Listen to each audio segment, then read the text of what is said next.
Welcome back to the Muse Unveiled. With all the political tension we hear today, I thought it would be fascinating to look back into history, into the story of Jesus, and into where it even says that Christians have to look after the Jews. You see, what most people don't realize is that Jesus himself was Jewish. The earliest dispute about him were like family arguments inside Judaism.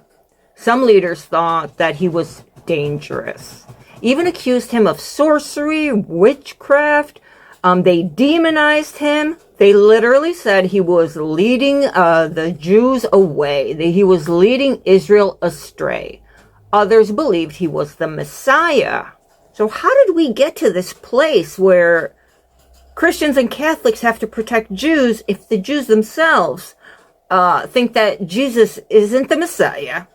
And they're calling him a sorcerer, you know what I mean? So here's the twist. So let's go back in time a second.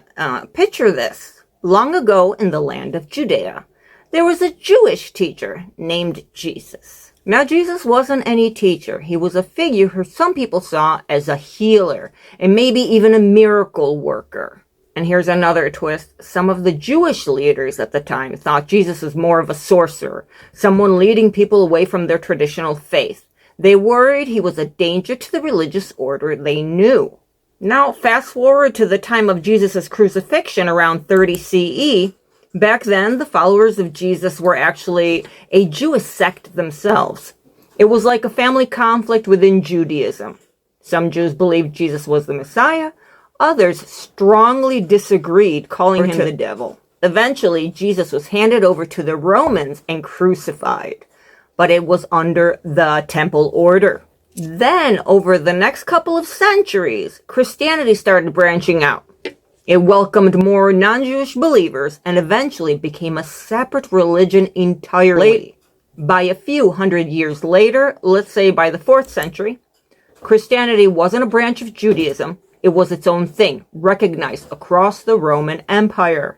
And get this, what I found out. From the crucifixion of Jesus, like all the way up until afterwards that they had formed their own religion apart from Judaism, during that time period, relationships were complicated to say the least. Early Christians often faced persecution from Roman authorities, from the Jews, and sometimes were seen as outlaws. They were delinquents. They were people to be incarcerated. So as Christianity continued to grow, there were more tensions with Jewish community who did not follow Jesus any way. Because now these are two separate faiths, basically. Because the Jews never accepted Jesus. And it took a few hundred years after all of that for the church itself to start teaching. So the concept that the Catholics had to protect Jews in some way, this came so much later, centuries and centuries later. It had nothing to do with like the era of when Jesus was actually alive and all of the hundreds of years after his crucifixion, because the Christians were persecuted. So as we were saying, by the time a few centuries passed, Christianity had evolved into its own distinct religion, and the idea that Christians, like the later Catholic Church, should protect Jews came along much later. So in the meantime, those first couple of hundred years were a period of gradual separation and times, tensions.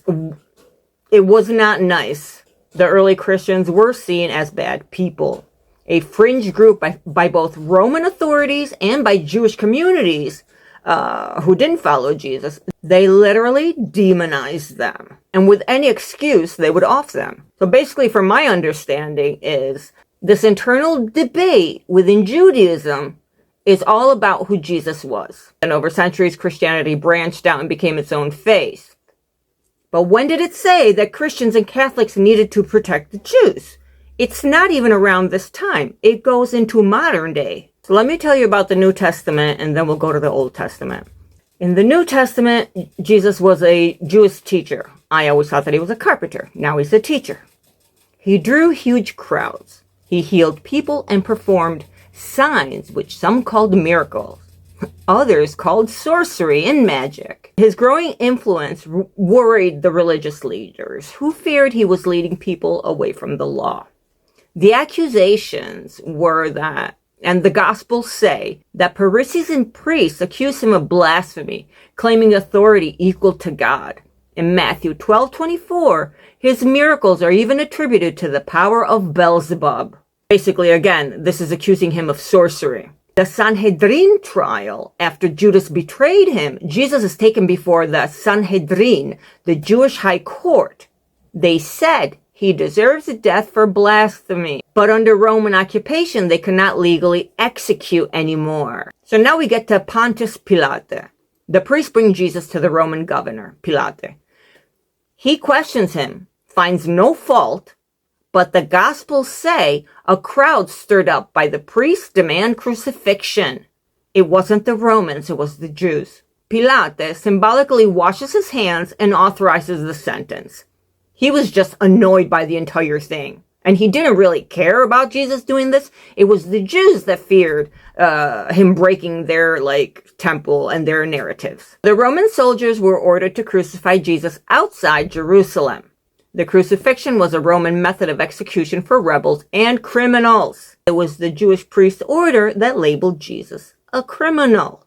So later on in Jewish traditions, the Babylonian Talmud, compiled centuries later, mentions a figure called Yeshu, who was handed on Passover's Eve, accused of sorcery and leading Israel astray.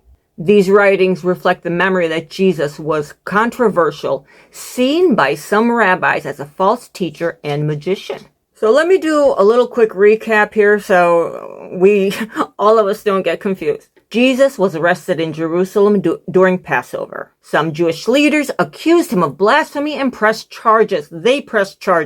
The Roman governor Pontius Pilate sentenced him to crucifixion under harassment of the Jewish rabbis. He initially said that there was no crime at all, but he couldn't take these people in his ears.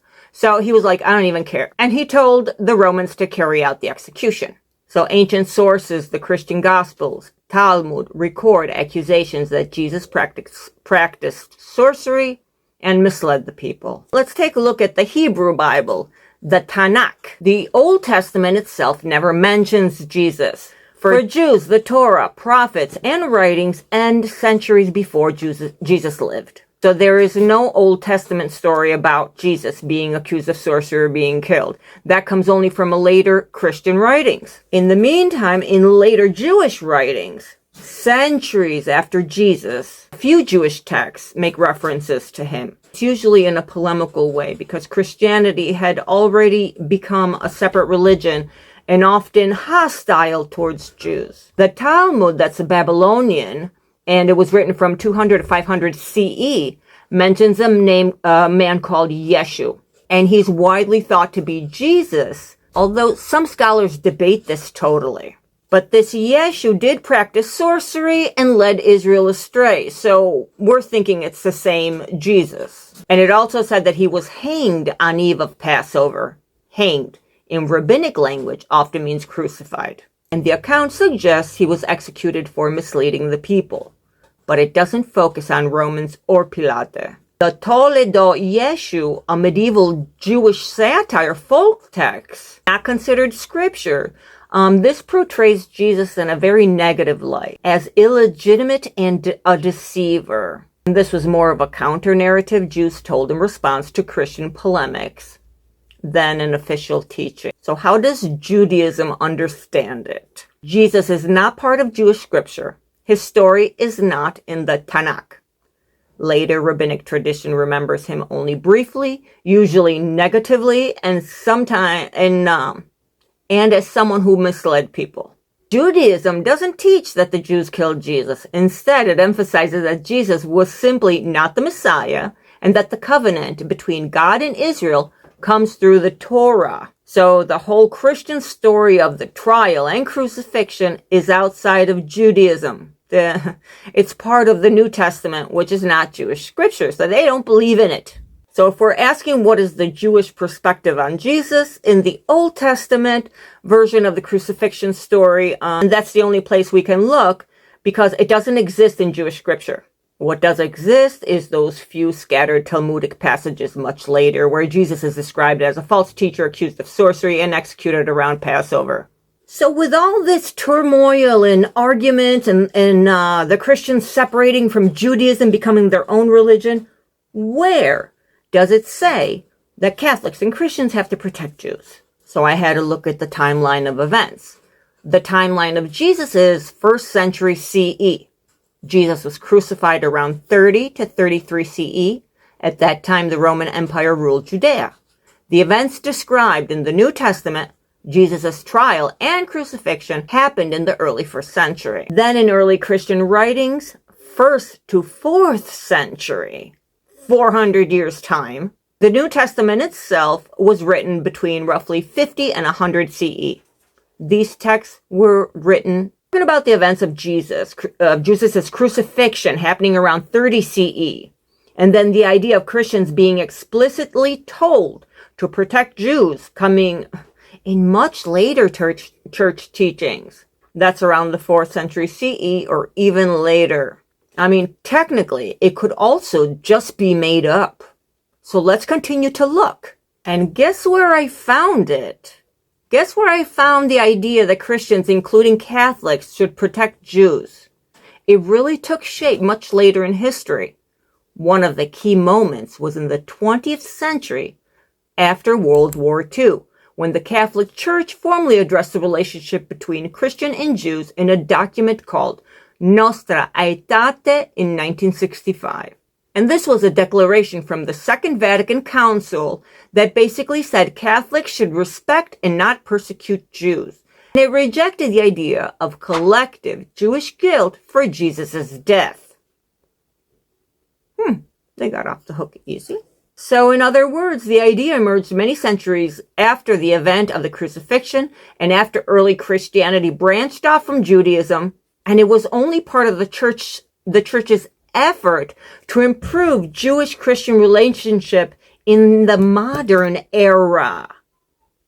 So it's not a biblical event like they're trying to make you think. So from my research, basically the point most people miss is that the Jews accused Jesus of being a sorcerer, a deceiver, hanged on the eve of Passover. Those come from the rabbinic writings. That's what they think of him. Then hundreds of years later, after he lived in Hunna, the Catholic idea that Christians have to look over the Jews, that's not in the Torah. It's not in the Hebrew Bible. It's not in any ancient commandment. It was created in the modern era after centuries of conflict as a way for the church to repair its relationship with Jews. So it's not anything biblical. Why are people saying that it's biblical?